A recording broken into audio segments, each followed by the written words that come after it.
Hi dear friends and subscribers, welcome to the Cricket Happening Show today. And in this part of the Cricket Happening Show, we are looking at the first one-day international which was played between England and West Indies. Well, West Indies couldn't put up much of a fight at all. They crumbled for 172. There was a collapse. In fact, there were collapse in two matches here. One is between West Indies and England, where it was decided by the Duckworth-Lewis method. Well, England won by a huge margin. This is the first time that they have won by such a huge margin against West Indies by 114 runs, and that will give them lots of confidence. I'll be speaking about that match. And the other match was between Sri Lanka and Pakistan, and where Pakistan looked like really 243 was what Sri Lanka put on the board, and it looked like Pakistan were absolutely on course in the 40th over when Perera came in and actually picked up a hat trick. And at 166 for 1, who would have thought that Pakistan could have lost? 166 for 2, sorry. And at that time, who would have thought that Pakistan would have lost the match? Yes, Pakistan lost it. They were all out for 199. That gives you a feel, 33 runs and 9 wickets going down. Just imagine this. Pakistan have always tended to falter at the final stages, and that's what they did today too. I'll be talking about that. And Thisara Perez's hat-trick was the main feature of this particular match. Well, let's start off with the match between West Indies and England, where England and West Indies played the first of the one-day international matches here. It was played at the Rose Bowl in Southampton, and England were the victors by 114 runs by the Duckworth-Lewis method, and this is the highest win that England have ever recorded against the West Indies. So congratulations, England. And England were the ones who actually batted first. There were some surprises too. One was thinking that yesterday after Ian Bell got a knock on his chin, whether he would be able to play. But yes, he not only played, but played a man of the match innings of 126 of just 117 balls, 12 fours and 1 6, and that was what enabled this England score to swell up to 288 for 6. In fact, England were the ones who batted first. And also on the other side, as far as West Indies were concerned, people were really eagerly looking forward to Chris Gayle playing, but Chris Gayle was injured and he was out of the match, and in came Dwayne Smith.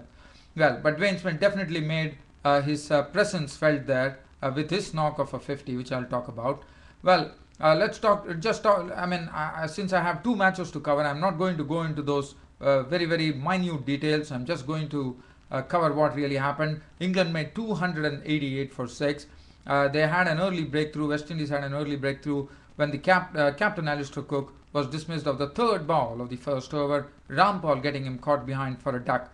After that, it was Ian Bell and Jonathan Trott, both Warwickshire teammates at the crease, and both of them stitched together a partnership of 108, whereby Ian Bell, what was good about him was Ian Bell actually opened his scoring. The first boundary that he hit was over the fence. In fact, he hit a 6 of the bowling of Andre Russell. In the same over, he crashed Andre Russell for a couple of fours and took lots of runs off Andre Russell's over. And Ian Bell today, his timing was immaculate, his placement was perfect, and that was what was Ian Bell today. It was a flawless innings, not a simple chance. It was a very good flawless innings from Ian Bell, and that netted him 126 runs with 12 fours and 1 6. Trott was involved into that good partnership. He contributed 42, giving admirable support to Bell. Other than that, Ravi Bopara failed in his first match after making a comeback, was out for 8. Ian Morgan was out for 21 of 25 balls with 2 fours. Craig Wisbeater and Stuart Broad joined in a very good partnership, but Craig Wisbeater had an unbeaten 38 to his name of just 39 deliveries with 3 fours when England finished at 288 for 6.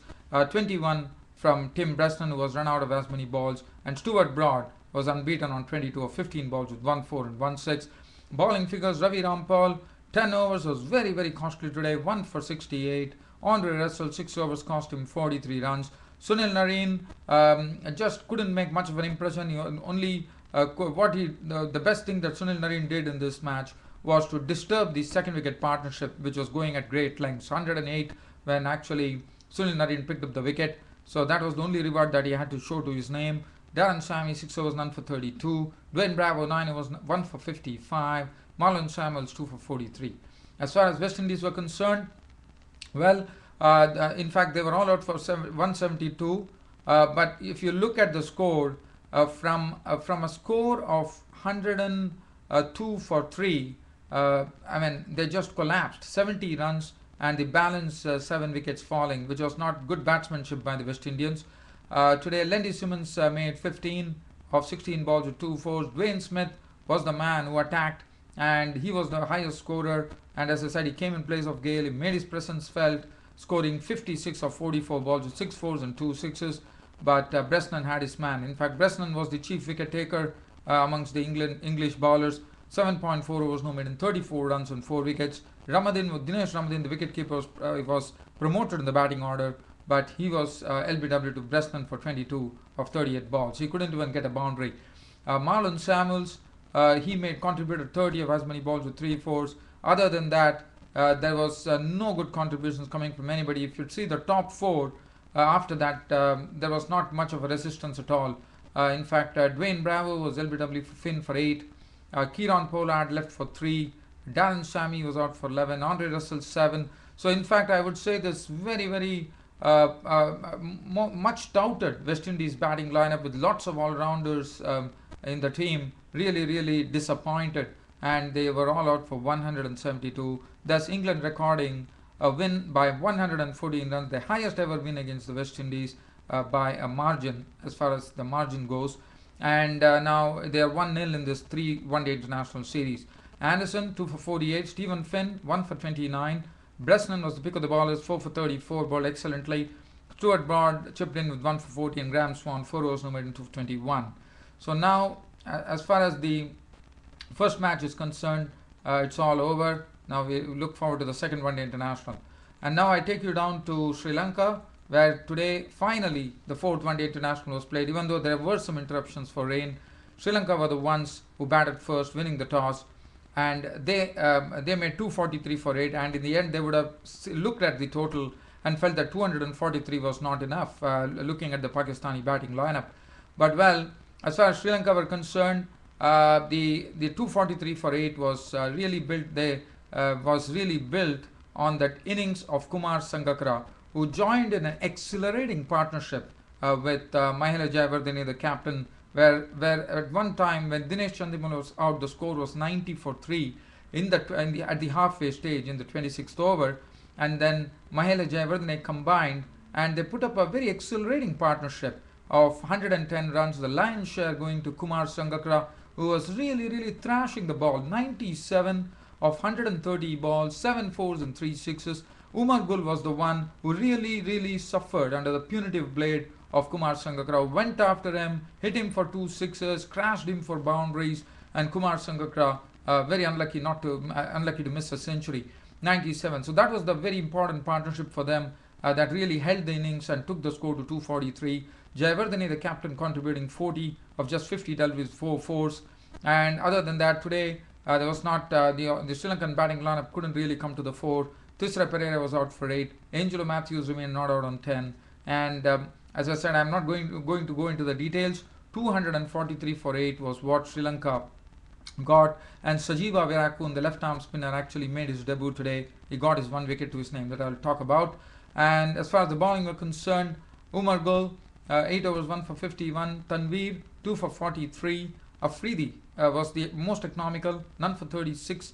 Yunis Khan was used, 2 overs, went for 11. Saeed Ajmal 10 overs, 2 for 50. But Mohammad Hafiz was absolutely brilliant with the ball. He not only really made the batsmen work for the runs, he was very economical, and he also picked up 2 vital wickets of Tilakatne Dilshan, who was LBW, and Dinesh Chandimal, who was clean bowled by Mohammad Hafiz for 18, when Dinesh Chandimal was looking very good with his batting there.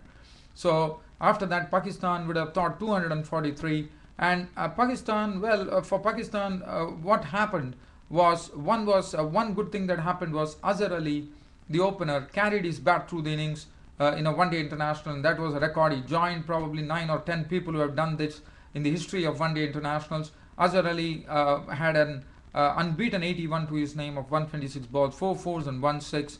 And Pakistan, let me tell you, they lost their captain, not captain, Mohammad Hafiz, very early out for a duck. and Asad Shafiq contributed 25 with 2 fours, becoming debutant Sajiva Virakun's first one-day international wicket. And Misbah ul Haq contributed a good 57 of 77 balls with 4 fours. And everything started happening when Pakistan were looking like cruising at a score of 166 for 2. And this was the 40th over. And that was the time thisara Perera struck by getting a hat-trick. He first dismissed Umar Akmal, who was not Umar Akmal, it was Yunus Khan. In fact, 169 for 4 in the 39th over, and Umar Akmal was dismissed. And then thisara Perera from the 40th over, the second delivery, the ball he bowled Yunus Khan. Yunus Khan fended at it. Kumar Sangakkara took the catch. Thisara Perera, wicket number 1. 1 of 5 balls. Yunus Khan was gone. The next to go was the dangerous Shahid Afridi, who was caught by Dinesh Chandimal, bowled by Thisara Perera for a duck. And Sarfraz Ahmed followed to the pavilion of the very next delivery after Afridi was out. And Sarfraz Ahmed was caught by Mahela Jayawardene for a duck. And that made the score 176 for 7. Thisara Perera had taken a hat-trick, and he became the first Sri Lankan to do it against Pakistan. At that time, the score 176 for 7. And in the same over, there was Sohail Tanveer, who was run out brilliantly by Thisara Perera for a duck. And that was it. And Pakistan were actually cruising at one point of time at 160, probably 170, you could say, for 3 wickets or 4 wickets in the 40th over, and not much runs to get.